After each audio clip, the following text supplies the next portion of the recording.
जय श्री कृष्णा सा। आप सभी का मेरे चैनल पर स्वागत है। सभी को जया एकादशी की हार्दिक शुभकामनाएं। आइए सुनते हैं जया एकादशी की व्रत कथा। युधिष्ठिर ने पूछा, भगवान आपने माघ मास के कृष्ण पक्ष की षटतिला एकादशी का वर्णन किया, अब कृपा करके यह बतलाइए कि शुक्ल पक्ष में कौन सी एकादशी होती है, उसकी विधि क्या है तथा उसमें किस देवता का पूजन किया जाता है। श्री कृष्ण बोले, राजेंद्र बतलाता हूँ, सुनो। माघ मास के शुक्ल पक्ष में जो एकादशी होती है उसका नाम जया है। वह सब पापों को हरने वाली उत्तम तिथि है।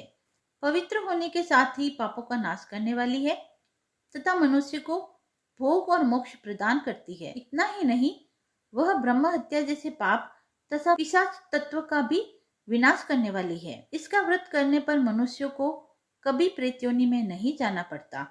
इसीलिए राजन, प्रयत्न पूर्वक जया नाम की एकादशी का व्रत करना चाहिए। एक समय की बात है, स्वर्गलोक में देवराज इंद्र राज्य करते थे।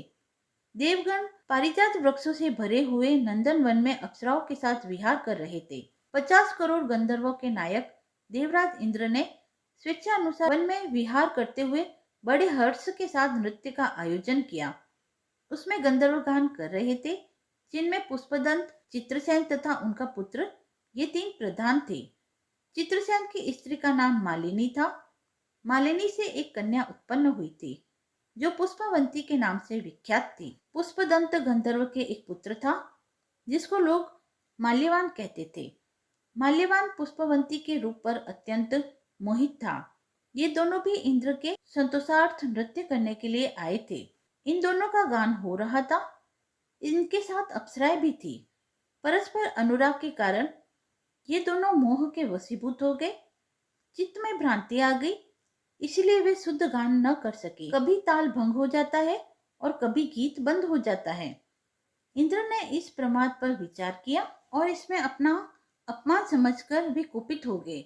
अतः इन दोनों को श्राप देते हुए बोले, अरे मूर्खों, तुम दोनों को धिक्कार है। तुम लोग पतित और मेरी आज्ञा भंग करने वाले हो।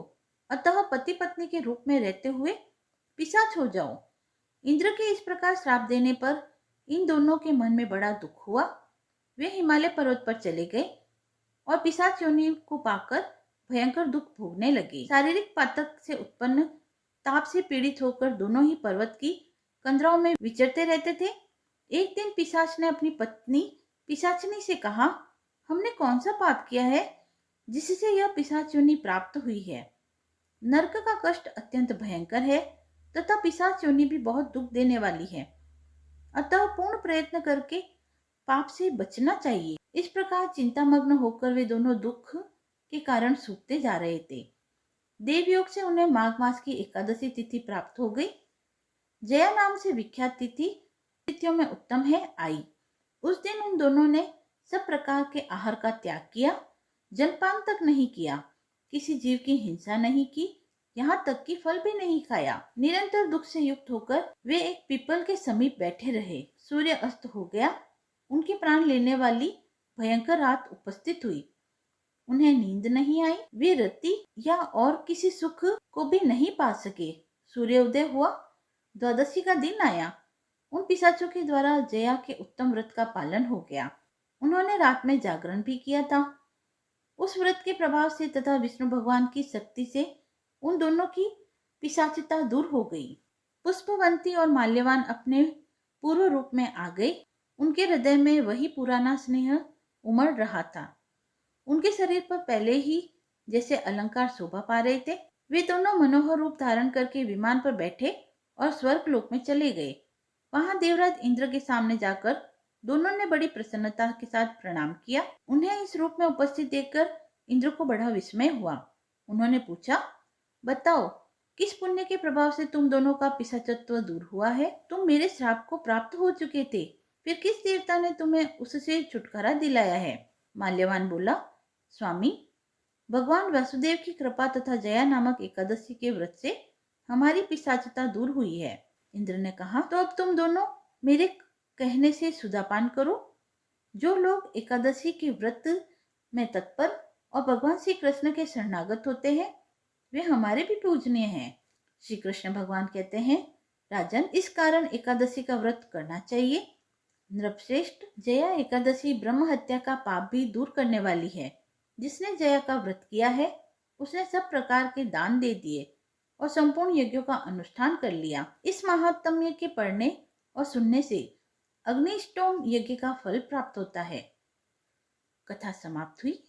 आइए अब सुनते हैं तुलसी माता की कथा। एक कन्या थी। जब वह थोड़ी बड़ी हुई और उसको समझ में आने लगा, तब से ही वह तुलसी माता जी की पूजन करती थी। उसके प्रतिदिन का नियम था कि तुलसी माता जी का पूजन करने के बाद ही वह खाना खाती थी।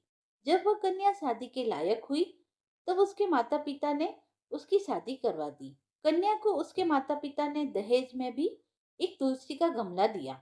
ससुराल में वह प्रतिदिन सवेरे उठते ही पूजा करती, फिर उसके बाद ही खाना खाने बैठती थी। उसकी दो जेठानियां थी।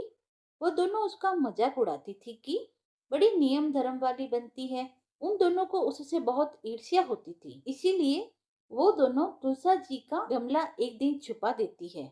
वह कन्या बड़ी मुश्किल से गमला ढूंढ कर लाती है, अच्छे से पूजा करती है और फिर खाना खाती है। वह रोज गमला ढूंढ कर ले आती थी। एक दिन उसकी जेठानी ने क्या किया कि गमले को बहुत दूर फेंक दिया। कन्या ने खूब ढूंढा पर उसे वह गमला ना मिला। वह बहुत परेशान हुई। उस दिन तो उसने खाना भी नहीं खाया। उसका नियम जो था कि वह तुलसा जी की पूजा करने के बाद ही खाना खाती थी। उस कन्या की सच्ची भक्ति को देखकर तुलसी माता उससे बहुत प्रसन्न हुई और उसके कमरे में तुलसी माता का गमला प्रकट हो गया। अगले दिन सुबह जब वह उठी तो क्या देखती है कि उसके खाट के चारों कोनों पर तुलसी माता का गमला आ गया है। यह देखकर वह बहुत प्रसन्न होती है कि अब मेरी तुलसी माता को कोई चुरा नहीं सकेगा। पूजन करने के लिए भी कहीं और जाना नहीं पड़ेगा और कोई भी तुलसी माता को फेंक भी नहीं सकेगा। वह तो जल्दी से उठकर स्नान करती है और तुलसी माता की पूजन कर लेती है।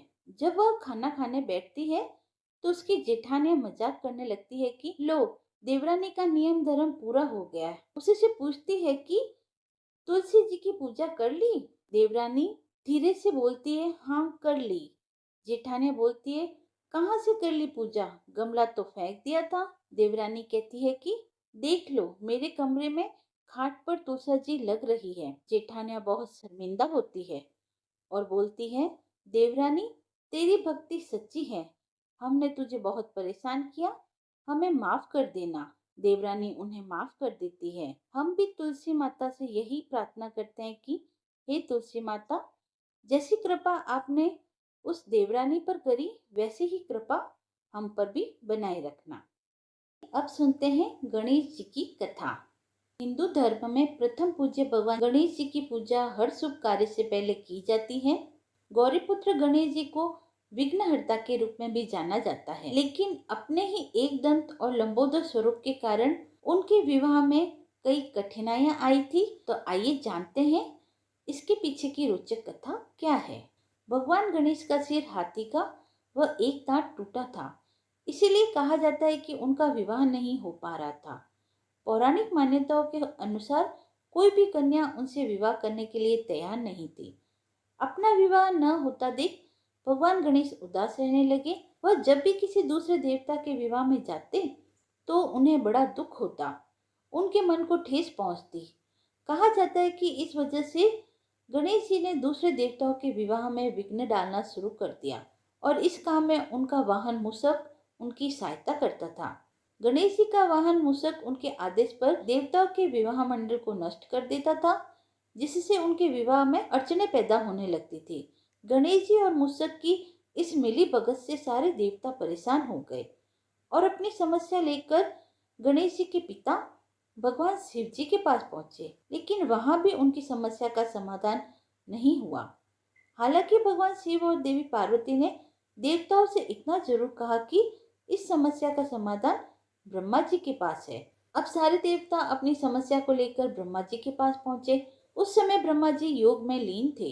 हालांकि देवताओं की प्रार्थना पर उनकी समस्या के समाधान के लिए ब्रह्मा जी के योग से दो कन्याएं रिद्धि व सिद्धि प्रकट हुई। इस वजह से दोनों ब्रह्मा जी की मानस पुत्रियां कहलाई। अब अपने दोनों पुत्रियों को लेकर ब्रह्मा जी गणेश जी के पास पहुंचे और उनसे कहा कि आपको मेरी दोनों पुत्रियों को शिक्षा देनी होगी। इसके लिए गणेश जी तैयार हो गए। दोनों की शिक्षा प्रारंभ हो गई।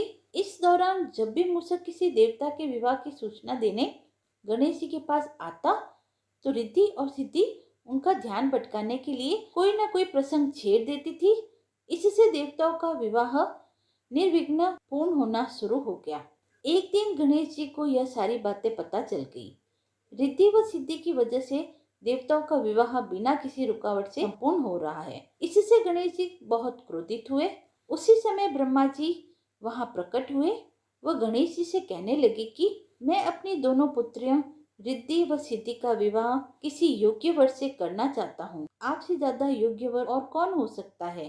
क्या आप मेरी दोनों पुत्रियों से विवाह करेंगे? इस पर भगवान गणेश प्रसन्न हो जाते हैं। वह भगवान गणेश का विवाह धूमधाम से रिद्धि व सिद्धि के साथ हो जाता है। यदि आपको कथा पसंद आई हो तो आप मेरे चैनल को लाइक शेयर एंड सब्सक्राइब करें।